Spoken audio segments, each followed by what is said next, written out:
इस्लाम का मैं जाल सब फैलाने ऑडियंस वाले के पास लोग, भी आऊंगा। ये झूठे लोग, सर देश की मेरा जनता निवेदन है कि जानती एक एक करके सब अपनी बात को रख ले और एक मिनट में अपनी बात को रखें। विवेक जी, आपको क्या लगता है, अब आप ग्राउंड जीरो पर है, आपको यहाँ की परिस्थिति स्थिति दोनों क्या दिखाई देती है? एक तरफ तो इंडिया अलायंस आप कहते हैं एकजुट है, सितंबर के महीने से आप कह रहे हैं। दूसरी तरफ ममता बनर्जी कहती है कि बैठक में मैं नहीं आऊंगी।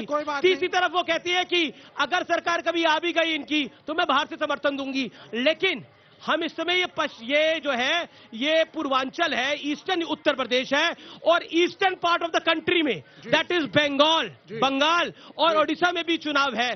बीजेपी वहां पर भी कह रही है, ओडिशा में भी कह रही है कि हम इस बार वहां पर सरकार बना सकते हैं, नवीन बाबू की कुर्सी हिला सकते हैं।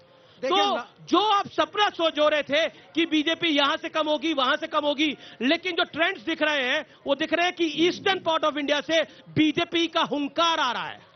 यूपी में जिस किले की बात आपने कही बीजेपी के, ढा देंगे इस बार। इंडिया अलायंस 80 में से इनके किले को ढा के दिखाएगी।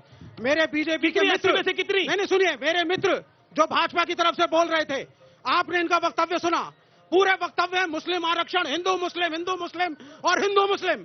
यहाँ मेरे मित्र, मैं वाराणसी बनारस की भूमि पे आया हूँ, दिल्ली से आया हूँ, यहाँ की जनता की बात करूंगा। और यहाँ अमित जी आपके शो में आने से पहले लोगों के साथ था। एक आए, उन्होंने कहा जब जाएंगे तो मंच पे वो वृद्ध और बूढ़े बनारस के जो बैठे हैं उनकी पेंशन का मुद्दा उठाइए। क्या क्या नरेंद्र मोदी ने उनके लिए? पहली बात।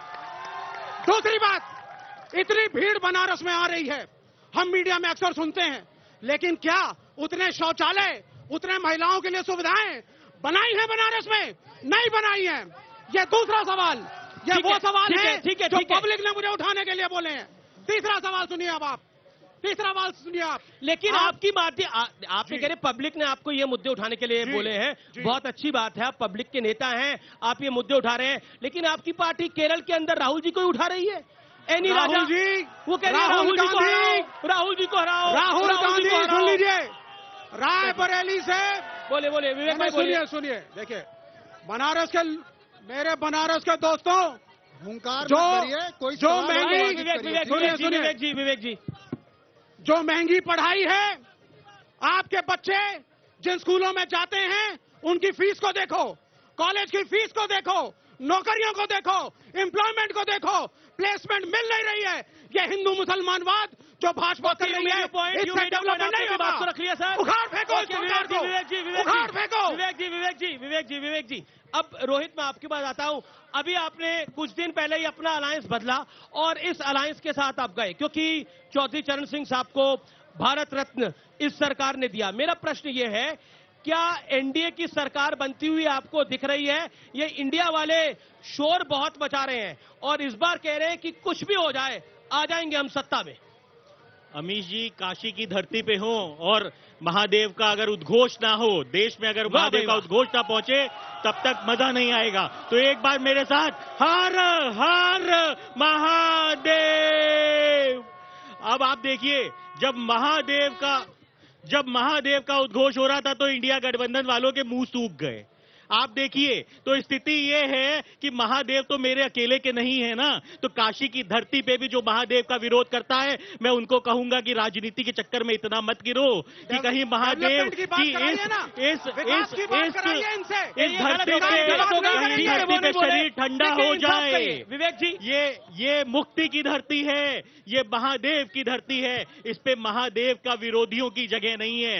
इसीलिए पुनः हमारे देश के प्रधानमंत्री जी तीसरी बार यहां से रिकॉर्ड मतों से जीतने जा रहे हैं जी। और मैं आपको बता दूं, इनके तो प्रत्याशी जो हैं उनके लिए भी न्याय दिलाने का काम इसी मोदी सरकार ने किया है। उनके भाई के हत्यारे को परलोक पर पहुंचाने का काम योगी सरकार ने किया है। तो इसलिए जिनको न्याय भी, जिनके प्रत्याशी को न्याय भी इस सरकार ने दिया है, क्या आपको लगता है कि बनारस की जनता उसके साथ नहीं देगी? ये भव्यता, ये दिव्यता जो आपको दिख रही है, 2014 से पहले यहाँ पे गंदगी के ढेर भरे रहते थे और ये इंडिया गठबंधन वाले, कोई दोहराई नहीं है कि एक हमने अमूलचूल परिवर्तन देखा है बीते 10 सालों के अंदर। 10 साल पहले भी हम बनारस आते थे, अब भी हम आते हैं बनारस।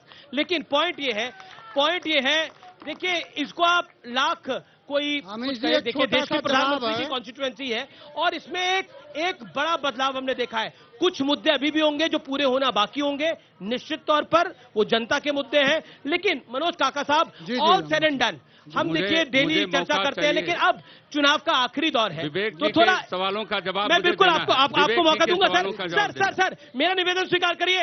अभी मनोज जी की बारी है, समाजवादी पार्टी के नेता की, मैं आपको मौका दूंगा, आपको मौका दे रहा हूं। ओके, मैं आपके पास आता हूं मनोज काका। प्रश्न मेरा ये है कि सारी चीजें एक तरफ है, इंडिया अलायंस की सरकार आएगी, आप लोग कह रहे हैं, आप लोग मेहनत कर रहे हैं, अखिलेश जी मेहनत कर रहे हैं, लेकिन अखिलेश जी उत्तर प्रदेश में उनका प्रभाव है, एक दो और राज्यों में उनका प्रभाव होगा, लेकिन पूरे देश में उनका प्रभाव नहीं है। समाजवादी पार्टी पूरे देश में चुनाव नहीं लड़ रही।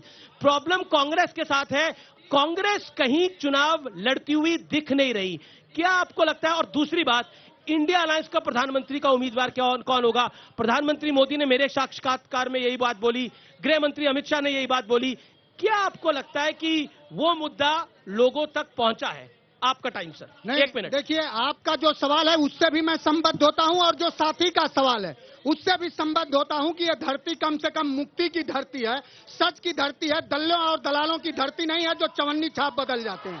तो एक तो जवाब, आपका जो सवाल है उस सवाल से यह संबद्ध हो। आपने पूछा कि चेहरा कौन है। अरे महाराज, लोकतंत्र में सरकार पोषित पत्रकारिता नहीं होनी चाहिए। Democracy is the people, for the people, by the people.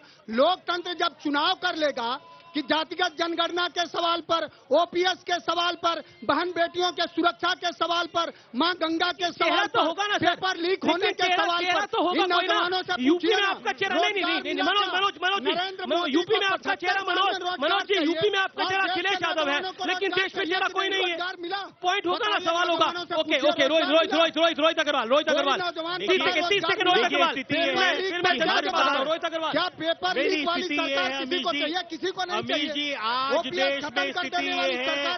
Okay, Rohit Agarwal, आज देश किसी का ऑडियो नहीं जा रहा। रोहित अग्रवाल 20 सेकंड। हाँ, आज देश में स्थिति ये है कि ये कहते हैं हम हिंदू मुसलमान करते हैं, पर देश की एक मुस्लिम पत्रकार अगर राष्ट्रवाद की बात कर दे तो वो इनसे बर्दाश्त नहीं होता। ये लोकतंत्र बचाने की बात करते हैं और पत्रकारों का बहिष्कार करके G14 बनाते हैं। ये तो स्थिति ये है कि देश के अंदर लोकतंत्र की बात करने वाले देश में पाकिस्तान की पैरवी करते हैं। ये कहते हैं पाकिस्तान से डरना चाहिए क्योंकि वो न्यूक्लियर पावर है। पाकिस्तान से नहीं डरते हम, और पाकिस्तान में घुस के पीओके हिंदुस्तान की धरती से मिलवाएंगे और पीओके के ऊपर हिंदुस्तान का तिरंगा लहराएंगे। ये हम प्रतिबद्ध हैं और इस तीसरे कार्यकाल में पाकिस्तान की पैरवी करने वालों को पाकिस्तान भेजने का काम। अब मैं विवेक के पास आ रहा हूँ, फिर मैं आपके पास आ रहा हूँ सर। धर्मेंद्र राय जी आपकी बता रहा हूं, लेकिन देखिए एक बात बताइए, मतलब आप लोगों को भी आपकी स्पीचेस कौन लिख के देता है? मतलब आप लोग कह रहे हैं कि पाकिस्तान से डरना चाहिए, उनके पास एटम बम है, तो हमारे एटम बम किसके लिए है? फ्रिज में रखने के लिए